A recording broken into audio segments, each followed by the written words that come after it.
ज्ञान और धर्म में कौन बड़ा है। आज हम इसको एक कहानी के माध्यम से समझेंगे। इसीलिए दोस्तों इस वीडियो में अंत तक बने रहिएगा। नमस्कार मित्रों।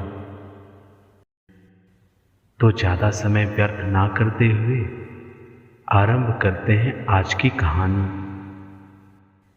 एक बार की बात है जब हमारे भारतवर्ष में गुरुकुल प्रणाली का चलन हुआ करता था।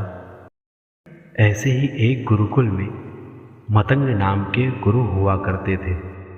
मतंग गुरु अपने शिष्यों के बीच बहुत ही प्रसिद्ध थे। एक रोज सभी छात्र गुरुदेव से शिक्षा ग्रहण कर रहे थे। तभी उनमें से एक छात्र उठकर खड़ा हुआ और मतंग गुरु से एक प्रश्न करने लगा। शिष्य ने पूछा, हे गुरुदेव, ज्ञान क्या है? ज्ञान को हम किस प्रकार से समझ सकते हैं? कर्म और ज्ञान में कौन सबसे बड़ा है? गुरुदेव ने उसके प्रश्नों को सुना और शिष्य से कहा, वत्स, तुम्हारा प्रश्न अति उत्तम है। और उसको कई तरीकों से ज्ञान क्या है यह समझाने लगे। ज्ञान और कर्म में कौन सबसे बड़ा है यह भी उसे समझाने लगे। किंतु छात्र के समझ में नहीं आ रहा था, वह समझ नहीं पा रहा था। गुरुदेव की सारी बातें उसके सर के ऊपर से जा रही थी। तभी गुरुदेव ने कहा, आगे की शिक्षा हम आपको कल देंगे। रात्रि में जब भोजन करने का समय हुआ तो गुरुदेव ने, जब सभी छात्र भोजन करने के लिए भोजनशाला में जाने लगे, तब गुरुदेव ने उस शिष्य को बुलाया और उसे एक पोटली देते हुए कहा कि जाओ, इस पोटली को मेरे पलंग पर रख कर आओ। शिष्य ने गुरु की बात मानी और पोटली को गुरु के कक्ष में रखने चला गया। शिष्य ने जैसे ही कक्ष में प्रवेश किया तो उसे एक सर्प दिखाई दिया। छात्र थरथराता हुआ उल्टे पैर वापस लौट आया। तब जब गुरुदेव ने शिष्य की ऐसी हालत देखी तो गुरुदेव ने शिष्य से पूछा कि क्या हुआ, तुम इस प्रकार कांप क्यों रहे हो? शिष्य ने गुरुदेव को बताया, आपके कक्ष में एक भुजंग यानी सर्प बैठा हुआ है। गुरुदेव ने कहा, कोई बात नहीं, तुम कक्ष में ओम नमः शिवाय का जाप करते हुए प्रवेश करना, सर्प वहां से चला जाएगा। छात्र ने ऐसा ही किया। वह जप करते हुए कक्ष के अंदर उसने प्रवेश किया। जप करने के पश्चात भी वह सर्प वहां से नहीं गया। वापस लौटकर शिष्य ने गुरुदेव को यह सारी बात बताई। गुरुदेव ने कहा, अब तुम एक दीपक लेके कक्ष के अंदर प्रवेश करो। शिष्य तो पहले भयभीत हुआ, किंतु गुरु आदेश वह टाल नहीं सकता था।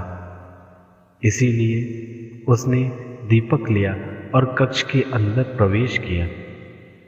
दीपक का उजेला पड़ते ही उसे यह ज्ञात हुआ कि वह सर्प नहीं अपितु एक रस्सी पड़ी हुई है, काले रंग की रस्सी पड़ी हुई है। छात्र ने गुरुदेव को जाकर बताया कि गुरुदेव, अंधकार के कारण यह रस्सी मुझे सर्प प्रतीत हो रही थी।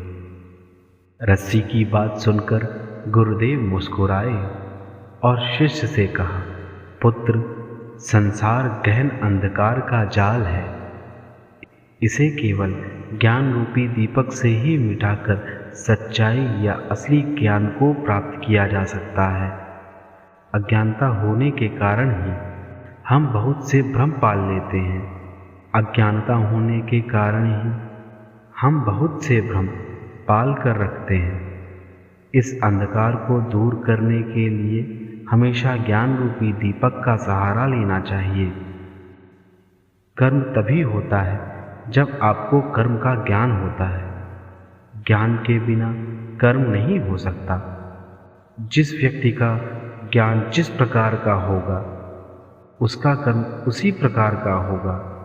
उदाहरण के लिए, अधर्मी को अधर्म का ज्ञान होता है, वह जो कर्म करेगा वह अधर्म होगा। इसी प्रकार धर्मचारी को धर्म का ज्ञान होता है, वह उसी का अनुसरण करता है। कर्म ज्ञान के ही पीछे ज्ञान की परछाई की भांति चलता है। इस ज्ञान शक्ति के अभाव में संसार में कोई भी कर्म नहीं हो सकता। इस ज्ञान के भी दो प्रकार होते हैं। पहला सांसारिक ज्ञान कहलाता है। इस कर्म को करने के बाद ही इस संसार में उपस्थित सभी सुखों का भोग किया जाता है।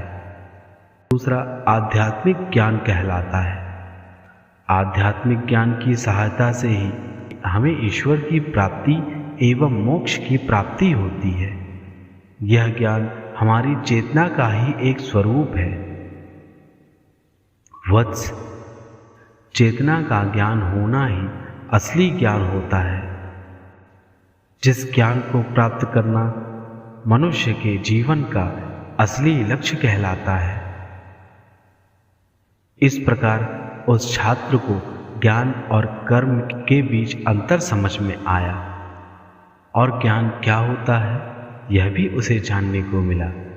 मित्रों, ज्ञान सबसे बड़ा होता है।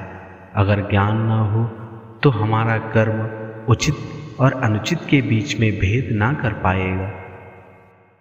अगर आपको हमारी यह वीडियो अच्छी लगी हो तो लाइक करें और चैनल को सब्सक्राइब करें एवं बेल नोटिफिकेशन को ज़रूर ऑन कर दें। मित्रों, आपका बहुमूल्य समय देने के लिए धन्यवाद। राधे राधे। जय श्री कृष्ण। घनश्याम सभी का कल्याण करे।